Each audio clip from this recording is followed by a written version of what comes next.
At the moment, there are 3 victims according to a police report. The report says the suspect manipulated girls under the age of 18 to participate in the production of nude and lascivious photographs.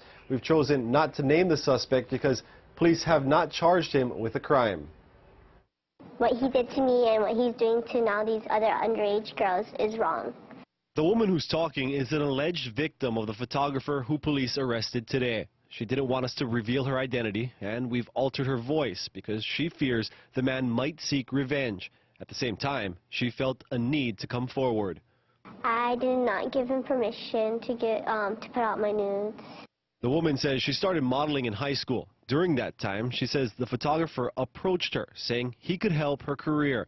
The woman says everything was fine at first. In the beginning, it was okay, and then he started posing me kind of like in a sexy way or something like that. She says she felt pressured. Next thing I know, he said, "Oh, take your top off." So like right then and there, that was like a red alert kind of thing. Today, police were at the man's house in West Oahu. KITV4 witnessed investigators removing at least 2 computers and several bags of items from the home. The woman told us the man knows some of his models are underage, but talks them into taking off their clothes anyway. Most of the girls that nudes are leaked are either they sold them, so I guess he just gives it away, or he sells it to get money, or girls that are on his bad side. Last week, there were messages on the internet accusing the photographer of posting and selling nude photos. In response, the photographer left a message on his Facebook page saying he was hacked by a group that has been trying to get a hold of underage nudes from him. It went on, explaining it's so they can sell them to their friends at their anonymous website.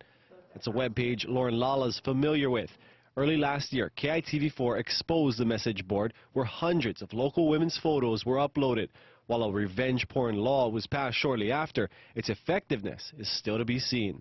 I feel like there's so much money being put into buying other people's photos, that it's hard to shut something like that down. Police arrested the suspect on suspicion of 3 counts of first-degree child abuse. Among other things, the law states that someone commits the crime when he or she produces or practices in the preparation of child pornography.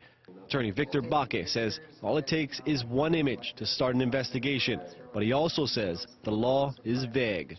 You have to look at the contents of the picture. You also have to look at the contents of the image. The more artistic it is or the more benign it is, it will not be deemed child pornography. Police told KITV that there may be additional victims. Anyone with information is asked to call them at 723-3609.